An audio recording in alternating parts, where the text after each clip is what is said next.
Right, well, hi everyone, and thank you very much for watching or listening today. Today I have a very special guest, a man whose career I personally followed for a long time, James Lights Out Lilley, also sometimes known as the Punching Poet for reasons that we will get into very soon.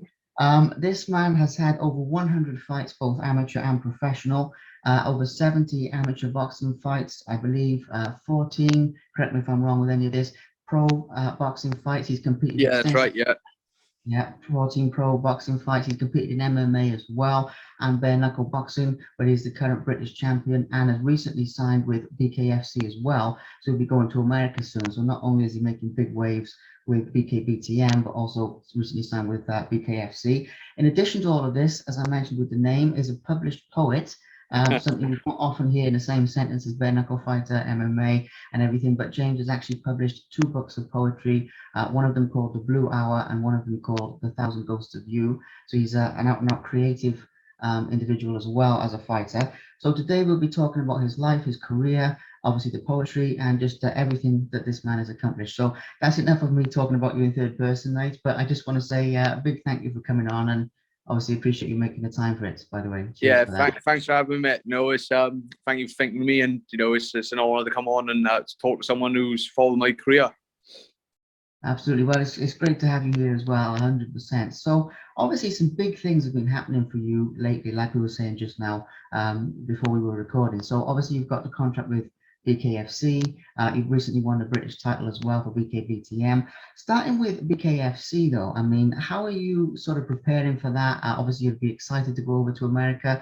Walk us through how you're feeling just in general about that opportunity, please.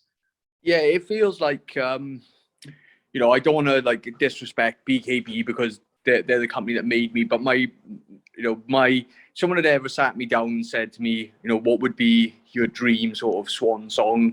It would be to go out to America and have a fight in America, to finish my career off. Because like yourself as a fight fan, growing up, all my idols, all my favorite fighters, have all gone over to fight in America. Close friends of mine, have gone over there to fight in the UFC and in other organizations. So I just never felt it was going to happen for me. I just thought, I'm happy where I was. And then I got approached, started speaking to Tyler Paul and Remington Steele, who were with a company called Bennett Management. And they said, yeah, we can make it happen. I thought, you know what, I know I'm a good fighter, but I'm not like a standout popular fighter. I'm not big ticket seller or like a knockout artist. So I thought, we'll see what happens. And then it came through. So yeah, I'm buzzing because I haven't got long left. They say, a lot of the fighters in the bare knuckle are a little bit older than other fights. That's because they're usually experiencing other backgrounds. So I've probably got a couple of years left, but with the family growing up, work getting busier, getting old, it's hard to it's hard to keep going. But yeah, this feels like I've landed, my dream contract now. I'm just really excited to get the ball rolling. The prep isn't much different from what I've been doing. I've only ever fought abroad once, and that was as an amateur. But I'm excited to get over there. I won't be sort of in awe of where we are. I've done some traveling in my time. It's just, it's a ring at the end of the day. It's a different place. Doesn't matter. I just can't wait to get started and hopefully get some more exposure and get some more eyes on my fights. 100%. Yeah, well, we're all excited to see you go over there and do some great things. Absolutely, get the win and just take it from there. It's an amazing thing, obviously being Welsh myself. To see like local fighters succeeding to that level is a wonderful feeling as well. Now, obviously, talking about BKBTM as well, it's not been that long since winning the British title as well with Scott McHugh. Great fight, by the way, as well. I know you got him out of there, but it was great while it was happening. But how does it feel to be British champion? I mean, people always talk about the fight itself. But after all of the fights, that you've had over 100, amateur and pro, to win the British title on a major platform like that as well. Obviously, with bare knuckle, you've been fighting at the O2 and Liverpool Echo, and you've been in some big arenas. But just walk us through, how it feels now to call yourself a champion like that. Yeah, it's the same as like saying about landing the contract. I just thought that was something that was a little bit beyond my reach. Like, I fought for the Welsh title in pro boxing. I came up against Barry Jones, who, if you're a bare knuckle fan, you'll know. And I fell short. I've had 2 MMA title fights and I fell short. I just felt, it weren't going to fall for me. I was going to be one of them Neely men. It almost didn't happen in BKB because I had my fight with Scott rescheduled sort of 3 times because of COVID, and then I picked up an injury. So it just felt like it was stacked against me. Then Scott smacked his head in the speaker before the weigh-in. So I thought, oh my God, I just never felt like it was going to happen. And, it's got to be the highlight of my career, being a BKB champion, which, BKB are the biggest platform in the UK at the moment, probably Europe. They're doing great things. They've done a great show, they're about to do a great show with BYB and getting the boys back and forth. So yeah, I've been offered like title fights on other shows before, but they're not as established as places like BKB or when I was fighting on at Budo or Adrenaline. Those have got like 10-year history. So I felt that those titles meant something more than, a show that only done sort of 1 or 2 shows. So to be their British champion actually felt like being a champion. So yeah, it was one of the best. It was funny because I said, oh, this is probably going to be my last one to come back from injury. And then my wife seen a picture of me celebrating. She was like, yeah, that's not your last one, is it? I was like, nah, probably not. So yeah, I'm over the moon for it. It's got to be my biggest achievement to date.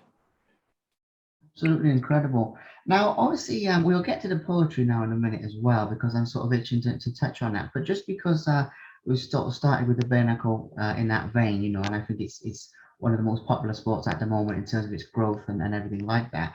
What actually inspired you to switch from, pro boxing with the gloves on, MMA, everything else you were doing? Quite an extensive history you had in those other sports, and you actually switched to bare knuckle. So in the beginning, what actually inspired that transition?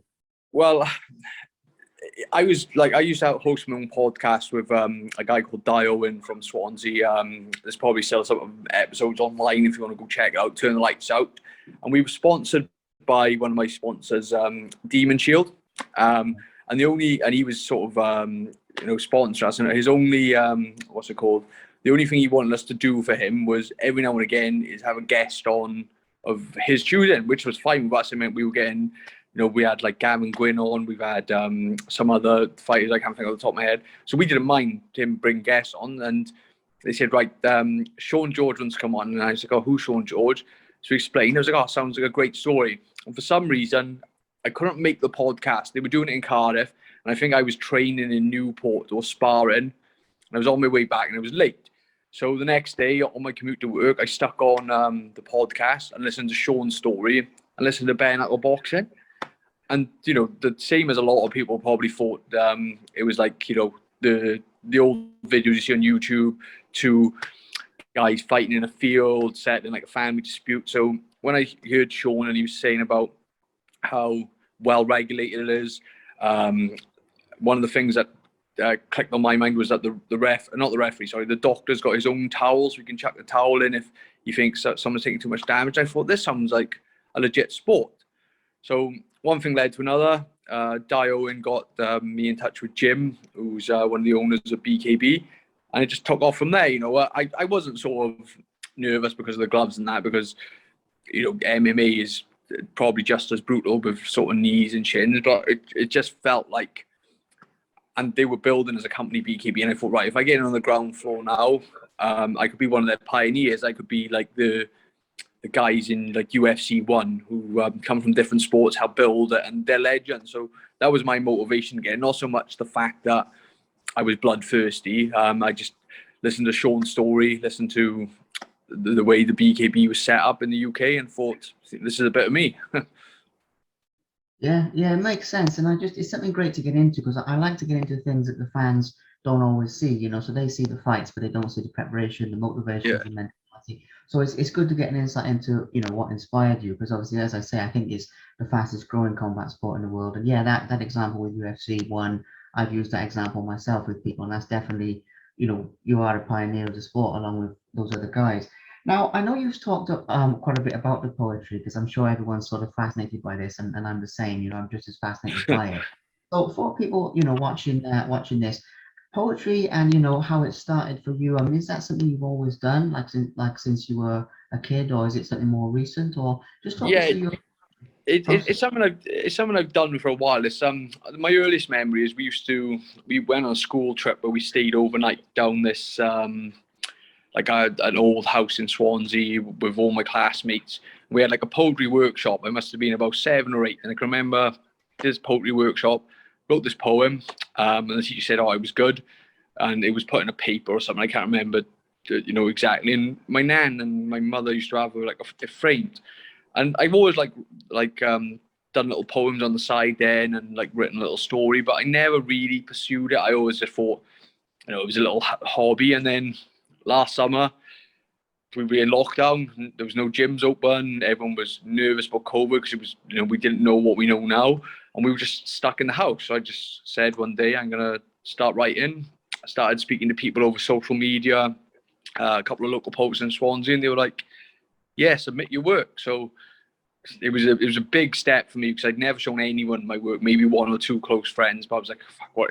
But I also thought someone could turn around and say to me, right, this is rubbish, and then I could be like, right, I could just go back to it being a stupid hobby and I don't need to tell anyone about it. But I submitted a few poems, they got accepted, and it just kind of snowballed from there. I started meeting more and more people, getting in touch with more sort of international poets and more international like online designs and stuff, and it just blew up. And then they said, "Oh, have you ever thought about putting a collection together?" So that was the next thing then. Amazing. And in terms of obviously seeing your work in print and also, the reaction from, friends, family, and, maybe people who didn't know that you were into poetry and things like that. What was the reaction like from, your community, just from people in general? It was funny. They asked me to go on a Swansea radio show, The Wave, and do an interview because obviously with the bare knuckle fighting and poetry doesn't go together. And one of my best friends, one of my friends grew up with, rung me, and he was like, "Were you just on the radio?" I was like, "Yeah." And he's like, "Have you got a book out?" I was like, "Yeah." He said, "What, an autobiography?" I was like, "No, poetry." And he's like, "I know." He's just like, What the fuck, what?" And I was like, oh. And it's kind of a bit like that. And some people still look at me and they just like shake their heads and they just can't believe the two go together. But it's a lot of people that you won't believe the amount of people who message me on like Instagram who are like too nervous to put their work out there, other boxers, other fighters, and they all like message me their work and stuff, and I'm just like, I kind of didn't show anything for years, so just get out there. And I'm hoping that even if there's like one or two people that taking a little bit of inspiration from it, they'll put their work out there. But yeah, I still get the bare knuckle boxer and poet look. Yeah. It's an amazing thing, though. I mean, on a few counts. First of all, the inspiration is massive. For other people, maybe if they're nervous or scared to put it out there, you've done it. Whether they're fighters or not, just people who are creative. And I think that's an amazing thing. But also, I think it's great because one of my inspirations for even doing these sorts of podcasts was to show fighters as real human people, which obviously they are. But the fans just see two very tough people fighting, and obviously there's a whole lot behind it. And you're doing that in a totally different way with the poetry. So it's not a question. I just think it's fantastic on, so Yeah. many. Thank you. Hopefully you'll release some more as well, fingers crossed. So good stuff. All right then. Now we've talked different things about different aspects of fighting. Now, one of the things I think going back there, because we'll probably toggle between the two a little bit, poetry and fighting, which I think a lot of people are curious about as bare knuckle grows, and I've had a lot of interest from the fans about this, is obviously about the hands and about the effect of the damage and all that sort of stuff and how people condition their hands. I've seen a trend, even doing bare knuckle interviews, where more people are training bare knuckle now, whereas they mostly were training with gloves before and things like that. But in your own words, I saw, I read actually an interview you gave, I think it was Wales Online or somebody like that, where you were talking about your hands and the damage. And so let's just talk about that on a very physical level. How do you, protect your hands fighting in bare knuckle at the level that you are? And do you have any special techniques for it, or just? Yeah, no, yeah. I train for bare knuckle the same way I would train for boxing. So my theory on it and my philosophy is like my hands are my tools, so I want to protect them as much as possible up until it's like you get a brand new brand new phone, so you got the screen protector on your phone, you don't want to get scratched, and I want to do that to my hands because at the end of the day, if I'm hitting the bag with no gloves or no wraps on, I could cause damage to them. Then I know a lot of people say it toughens them up and a few things like that. But for me, I want to keep them protected. So I wear big gloves, sparring. I wear big gloves on the bags. I might do some pad work with MMA gloves on, but I don't do anything special to sort of protect them personally myself. I just I'm a bit wary of overusing them. But in the fight, I think I've been quite lucky. Although my hands have been sort of swollen and banged up after the fight, it's only in one fight, and that was the Echo Arena fight, where I actually felt like real pain. I caught Starkey at the end of the second round with my right hand, and my hand went sort of from my knuckle up to my elbow, just went completely numb, as if it was pins and needles.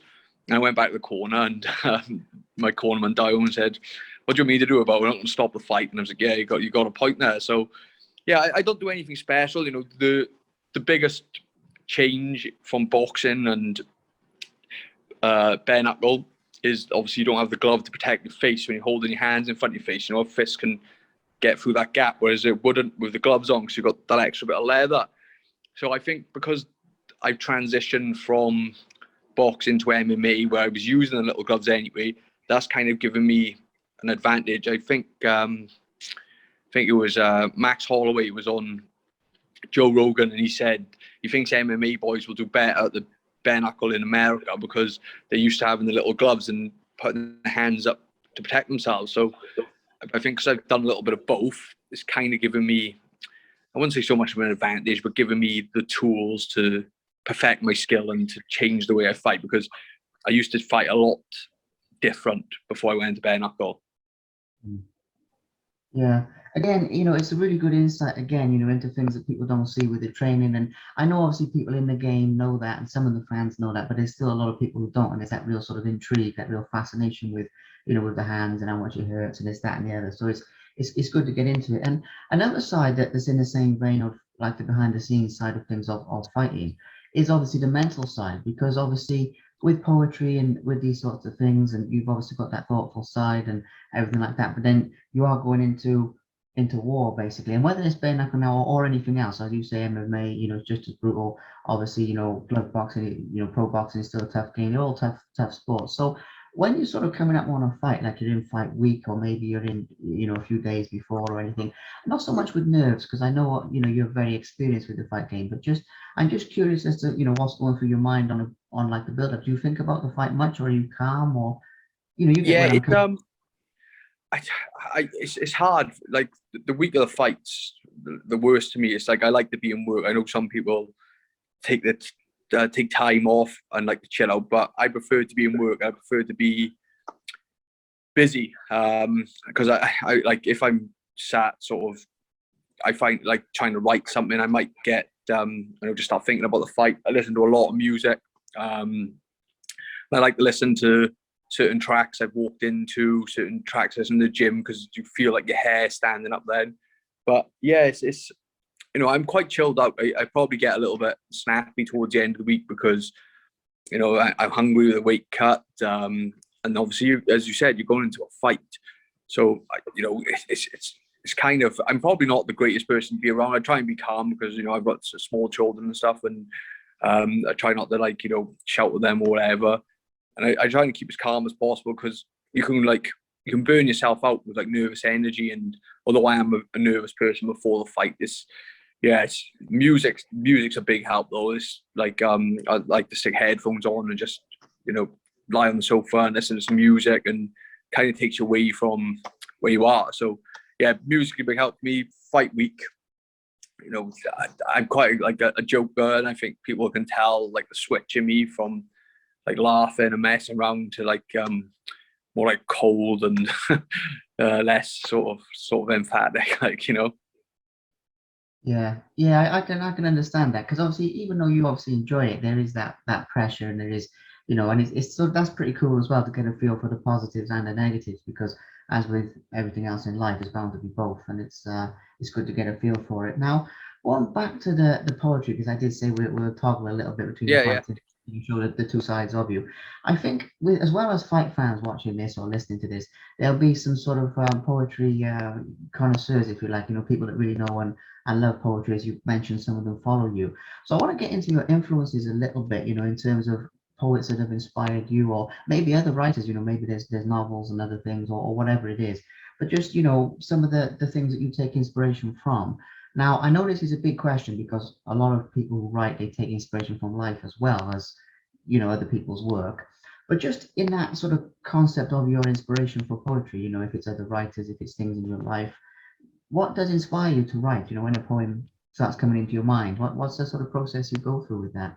Yeah, it's I'm very difficult with the way I write. I like, I can't sit down and think, right, I'm going to write a poem and sit down, right. I've got to have like an idea will pop into my head, and then I'll have to, like, if I'm in the car, I'm screaming at Siri to write it down in the notepad or something, I'm but it all depends, like, on, I seem to have had quite a lot of success with like darker poetry, gritty poetry, and it's a bit like some of the music I listen to. Like, I like to listen to a lot of like hip hop from sort of like East New York, about drug dealers, people who've been brought up around crack and seen stuff. And I kind of think, although I'm not trying to sort of like romance it, I'm just reflecting what I've seen. So it's quite sort of autobiographical and I can't say the word in a way, but it's it's just a reflection of what's around me.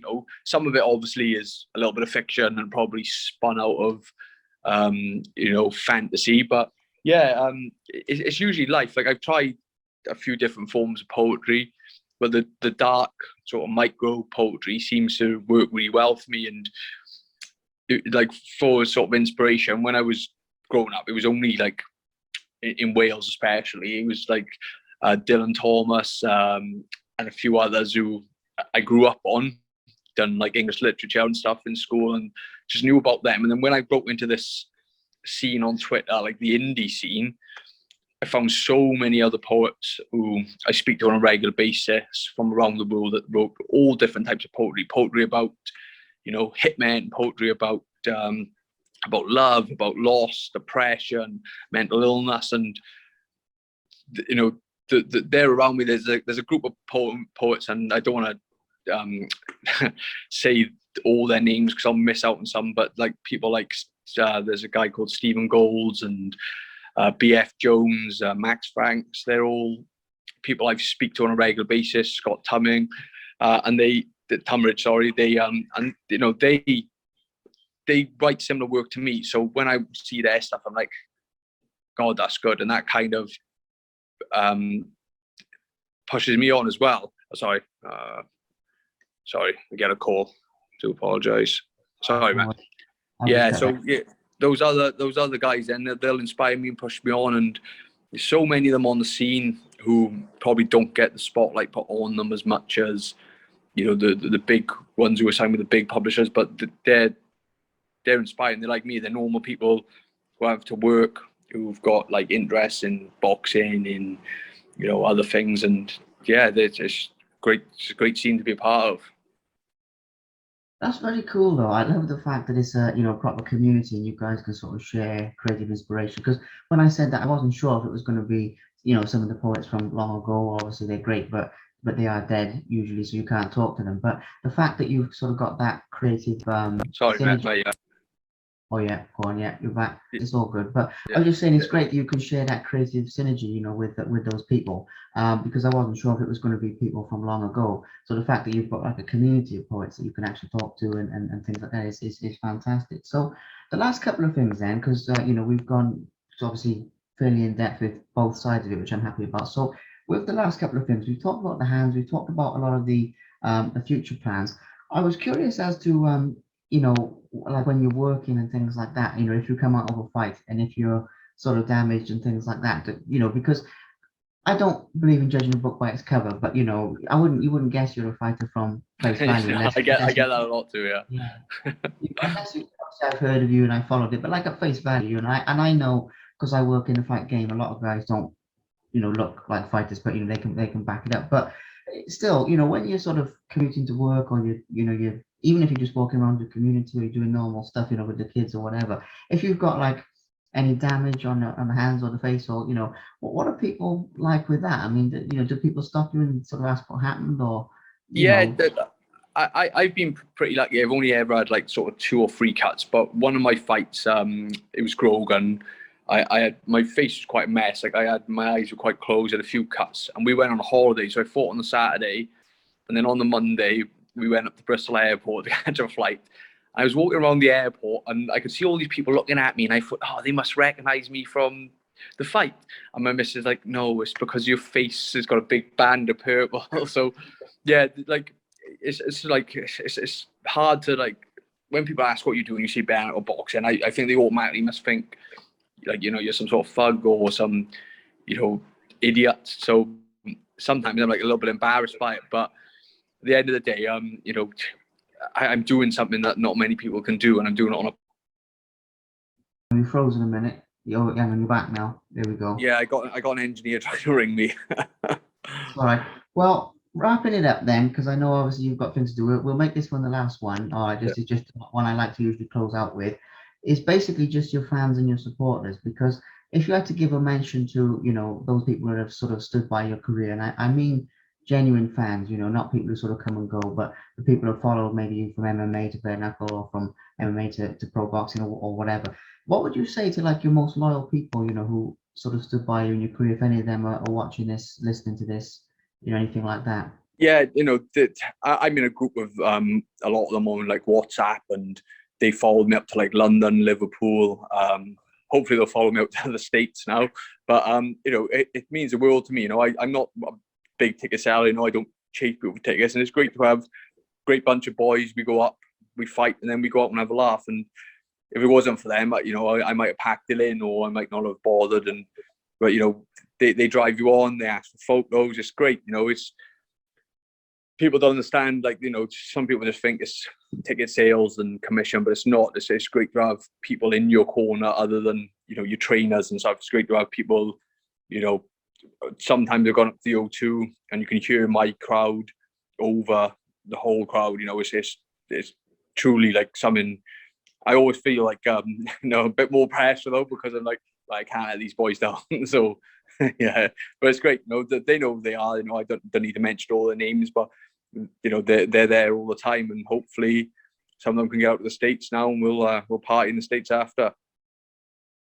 100%. Yeah, well, we're all looking forward to that, and I know you'll have a lot of support from so many people in Wales and other places, but especially right here at home. So, Chab, I just want to say, obviously, big thank you for coming on again. Thank you for going in depth with some of this and sharing, everything that you've shared. I know obviously you've got things to do, so I don't want to keep you, but yeah, just massive appreciation for coming on. Thank you for having me on, mate. Appreciate that. No worries at all. Thank you very much for watching. Please subscribe to the Simply Inspired YouTube channel, and there'll be more videos coming soon.